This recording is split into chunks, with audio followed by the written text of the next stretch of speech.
you starting a small business, or maybe you've been in business for a while and maybe you're thinking, what are the benefits of where I bank?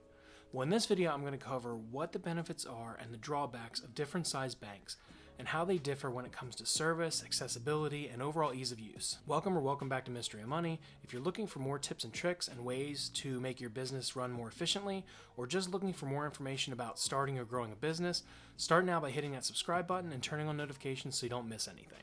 Since I'm going to be going over banks, if you are starting out and need a bank account with great features and no hassles, check out NovaBank. They're not a sponsor, but if you sign up, I may get a small commission. I only endorse products and services that I actually think are valuable, and this is one of them, so check out the link in the description below. This is also the last chance to take advantage of the year-end sale on the business plan course. As of December 31st at midnight, that sale will go away and it will revert back to the full retail price. If you're interested in a course that will walk you through the business plan process, make sure you head over to my website and sign up before December 31st at midnight. So it used to be when you're looking for a bank to either use personally or for your business, you were limited to a certain geographical location.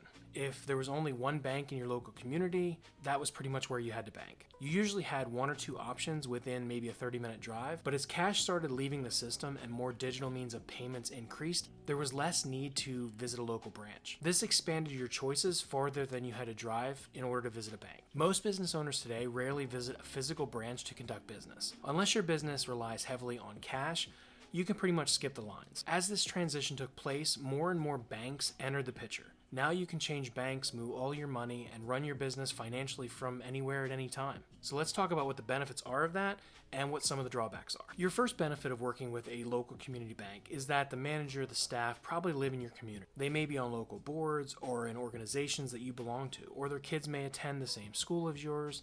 If nothing else, you may pass them at a local gas station or coffee shop. This gives you the sense of knowing who you're dealing with. This can be a double-edged sword, though, because this can lead you into a false sense of security, thinking that the bank has your best interest in mind.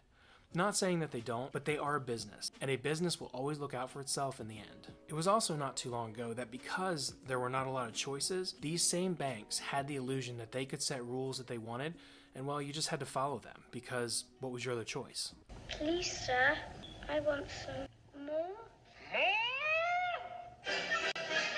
That is so far from the norm these days, as you can see by the constant advertising, bonuses, and other offers that can lure you from your current bank. So a step up from the community banking model is a regional bank. This is going to be a slightly larger institution, and it may cover a few states. They have a larger footprint, and they have to follow more rules than the community bank does. Banks are measured in asset size. To tell how large a bank is, or a credit union, or any other institution, if you ever want to know how big a bank is, just ask them their asset size. Banks love to brag about their asset size. Anyway, once a bank gets around $1 billion in assets, they are more regulated than your local community bank. These types of institutions are also going to be asking you for much more elaborate information, and they will probably more than likely ask you for your ID anytime you complete a transaction. They're also going to be much more detailed when it comes to lending money. These banks want all completed forms and applications before they will even process your loan. Most of the larger banks are still people that work in your community, but they probably answer to a supervisor or manager outside of your community.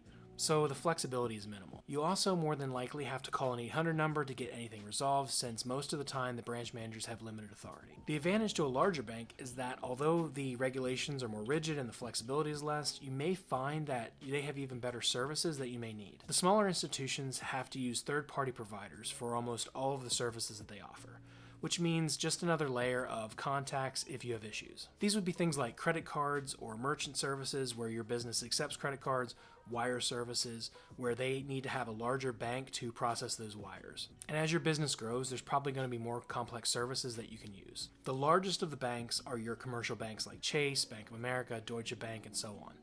These are the big boys with lots of regulations. They're also for your more established businesses.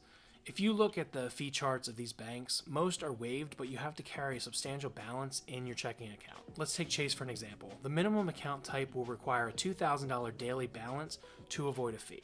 That's not too bad, but as you see, the minimums increase as the services also increase. Think of banks on a chart. As the size of the bank increases, so do the services that they offer, because they need to be competitive across a larger footprint and they need to appeal to a larger customer base. At the end of the day, the right bank for you and your business is going to be the one that fits your needs and expectations. If that's a small community bank, great.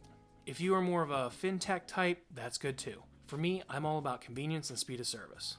I don't need to be best friends, I just need to get things done in a timely manner. More importantly, if I need to go to a branch to complete a simple transaction or sign a piece of paper, I'm going to take a hard pass on that bank. I have gravitated to more of a fintech type of bank for my other business, and personally I use USAA and have never stepped foot into a branch. Our trucking business is still with a mid-sized regional bank, but I would like to transition those accounts in the near future to a more modern banking style. Even the last truck loan I did was completed by mail through the dealership. What type of bank do you currently use, or are you looking to change? Let me know in the comments below.